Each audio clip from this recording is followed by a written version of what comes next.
So next we're going to discuss the types of potting substrates you can use for your lithops plant. So from the most basic up towards using mineral substrates. So I use all of the substrates you see here, and the one in the blue tray is my current cactus and succulent mix I use right now. So let's take a look at them in more detail. So we're going to start with the most basic soil mixture that you can come up with, which will be sufficient to grow your lithops in. So the most basic one here is cocoa coir, and this is flushed and clean and it's salt free, which is what you want to look for when buying cocoa coir. And then a sand, this is horticultural silver sand, and then I also use fine grade molar clay as an alternative extra. I have my flint grit here, or gravel, 5 to 8 millimeters in size. So mixing the components together is going to create a rather dense, heavy substrate, and this is where we're going to begin our discussion. So this substrate is going to be suitable for growing your lithops seeds and indeed cactus seeds, and is also a suitable medium for growing your lithops up to an age of about 1 year old, which is when you would consider repotting them. So now we need to turn this into something that is suitable for growing a mature lithops. So we're going to do that by adding components to this already basic potting substrate, and later on in the video we'll be swapping this for an entirely new substrate. So first of all we're going to add some bird grit, which contains seashells. Seashells will add the limestone that a growing lithops requires to stay healthy. So this also contains very fine grade grits. So remember that we're working with lithops today, so that's the only reason why I'm adding this to the mix. So to speed things along, I've now added the medium grade perlite and the flint gravel grit. So this will help to break up the mixture even more and create air pockets and more air gaps for water to flow through. So I've purely just mixed all of these components together so you can see visually how this substrate would look, but you would actually need to amend the amount of substrates to each other. So the ratio of cocoa coir, for instance, if that's what you chose to use, would need to be reduced, and all the grits and the gravels would need to be increased to be more free draining. So if you have your perlite scattered amongst the potting substrate rather sparsely and it's not too densely packed, it will dry out a lot quicker. Perlite will only hold water by water retention on its outer surface layer, which is made up of little pockets and air gaps, but it doesn't actually hold the water internally inside the core of each particle. So you have to be careful how much perlite you add to your medium. So do not tempt yourself to add lots and lots and lots because you think it's going to help. Less is more when it comes to perlite. So if you have too much perlite in your medium and it's within close proximity to each other, you'll be holding on to a lot of water by water retention alone, which is in between the particle surfaces touching one another. So we need to keep in mind what we actually want to use the perlite for, which is to create those air pockets and gaps to allow movement of oxygen and water through the substrate. Okay, so that was our basic starting point, and we're going to move on now to other substrates and then on to my current cactus potting mix. So next I'm going to show you some expanded clay pebbles, which are these. And these ones here are a smaller grade. So they're basically the same thing, it's just the size that's different. Now with the larger clay pebbles, these can be easily crushed up with a pestle and mortar, or pop them into a sturdy plastic bag of some sort or a sack and hammer them down, and then they break up into smaller pieces. So if you just take a close-up of the inside of the clay pebble, you can see it's got a holy structure there. So it's very porous and it allows the water to permeate and travel through each piece. So it holds on to a lot of moisture and releases the moisture as and when the plant needs it. So if you incorporate these into your soil mix, you're adding a very aerated element to your potting mix. So unlike perlite, this will completely hold on to the water. So the plant's roots will take the water as and when they need it from the clay pebbles, whilst keeping the roots and the surrounding media relatively dry. So let's move on to the more advanced cactus mix. Okay, so you can get an idea here of the components, so I'll point to each one. So first of all, we've got at the end here coarse grade vermiculite, then we've got a Douglas fir bark here, pumice, Lepillo lava rock, which is the more redder coloured lava rock, flint gravel, bone meal powder, and then activated charcoal granules. So this is the mix I currently use for all of my cactus and succulents. So the vermiculite, which is the gold coloured one here, and it's the coarse grade, so it's rather large size pieces.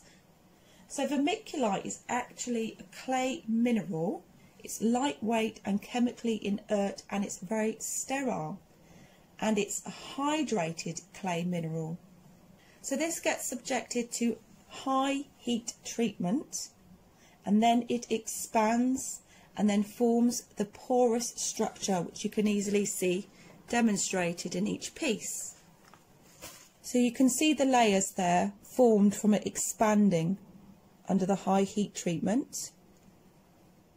So the reason why I add the vermiculite to my potting mix is because it retains up to 5 times its weight of water. So when you consider most of the components here are really for drainage purposes, and I only have the fir bark here, which does hold on to some moisture, but also creates a very aerated mix. I want that extra element to retain some moisture and hold on to that moisture for those cactus and succulent roots.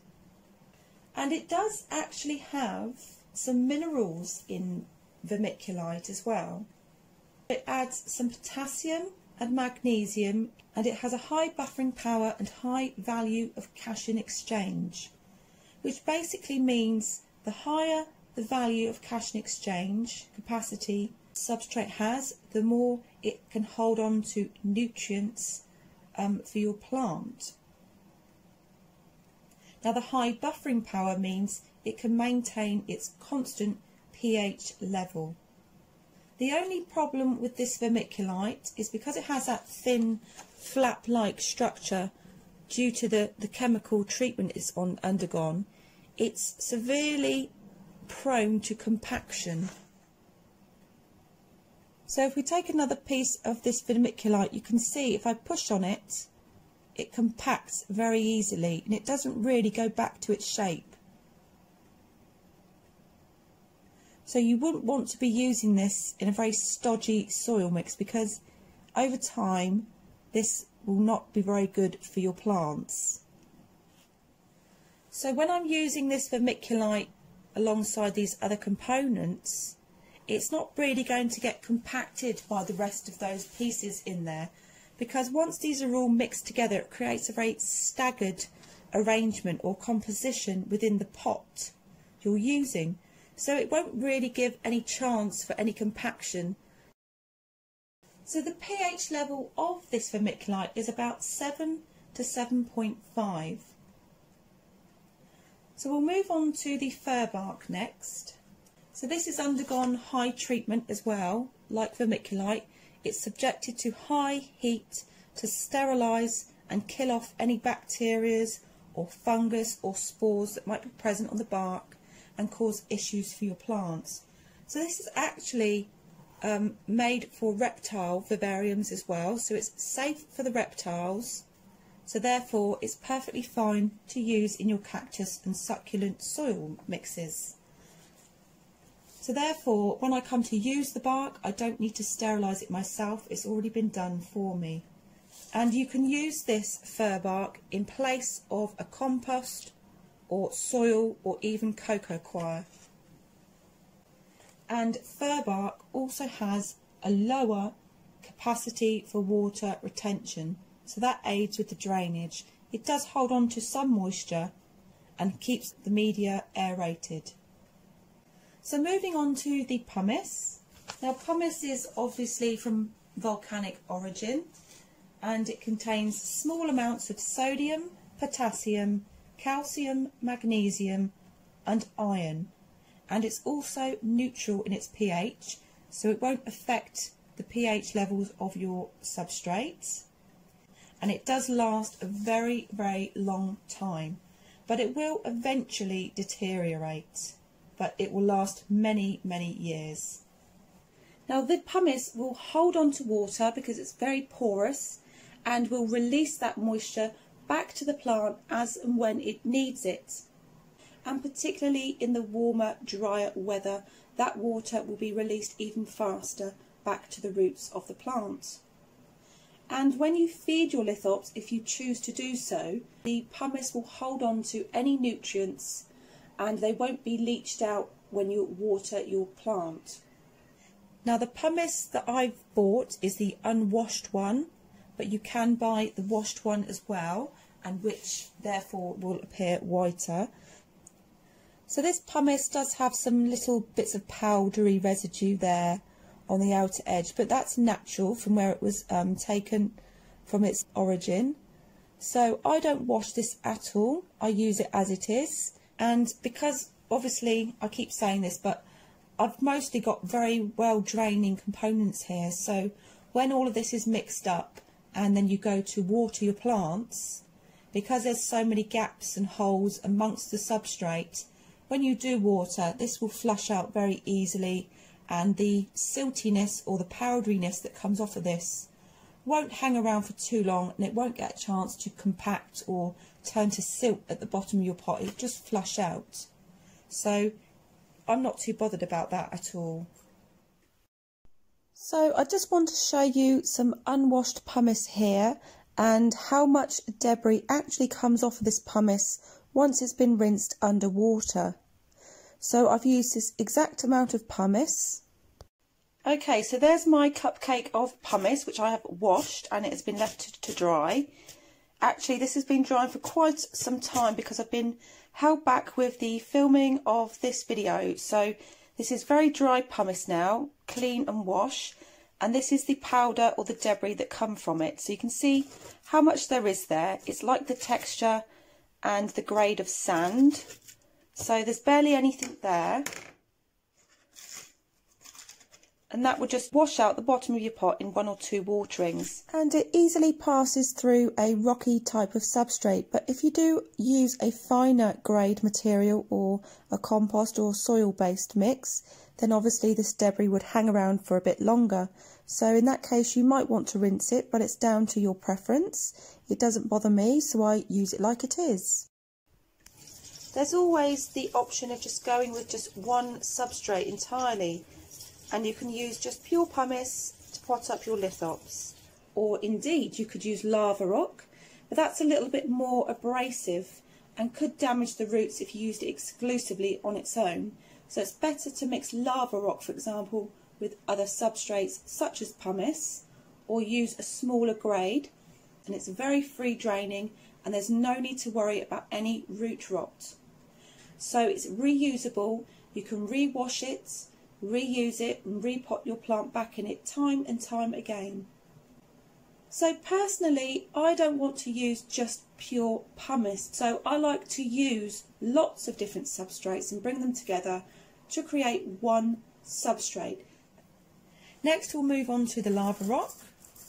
So this is quite often a popular choice to use with cactus plants, and it's very good for your cactus and succulents. So this is the more redder toned volcanic lava rock, which is called Lapillo.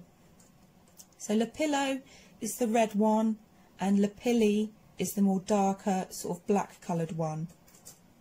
So again, lava rock serves a similar purpose as the pumice. It aids drainage and aeration. It adds nutrients and macronutrients to the soil, So it's very good for your plants. And in fact, you don't need to worry too much about your plants in between fertilising, because lava rock's very good for plants. Then the next one we've got is the flinkravel. So that's obvious, that's just lots of stones and flints broken down to an average size of between 5 to 8 millimetres here. And this is the one I get, which is in a bulk bag, and it's actually designed for chickens and hens to peck on and eat. It's very cheap and cheerful, and it bulks out the mix. So instead of using twice the amount of these two, I also add this as an extra one because it's cheap. And these are a lot more expensive, so you have to use them very wisely. And then on the end here, we've got activated charcoal granules, and it's safe for humans and animals. It's of organic origin, and you can find this in your pet store, in the pet section, for birds and things like that. So the activated charcoal is very good for absorbing any toxins in your soil. It can take away any horrible smells that you could get if you were choosing to use a soil-based substrate or compost or peat. So it would help neutralise odour. And it's obviously used in filters as well, in fish and aquarium tanks. So it's very good for filtering out the nasties out of the water. So when you're watering your plants, having the activated charcoal in there helps to take out that chlorine if you're especially having to use tap water. So that helps out a little bit there. Activated charcoal is different to horticultural charcoal. Activated charcoal is porous in its structure due to the heat treatment that it undergoes. So it can let the water pass through it, like the lava rocks and the pumice and the vermiculite. But what you can do with this is crush it up to a fine powder, and instead of what's more commonly used for cuttings on the ends of your stems, you can put charcoal powder on there. So usually I use Ceylon cinnamon powder on the ends of my cactus cuttings or on parts that you've had to chop off. So you can use activated charcoal and it will do exactly the same thing, because it's great for combating fungus and mould. So it will do a similar thing to cinnamon powder on the cuts of your cactus plants. And then here, last of all, we've got the bone meal powder. So I always add bone meal powder as standard to any of my cactus mixes, regardless of what fertilisers I use in addition across the rest of the year. So I do use liquid fertilisers in the growing season, in addition to this being present in the soil as well. So bone meal does actually have a high content of phosphorus, and it's a natural fertiliser. So we're going to mix this all together, and then I'll show you what it looks like.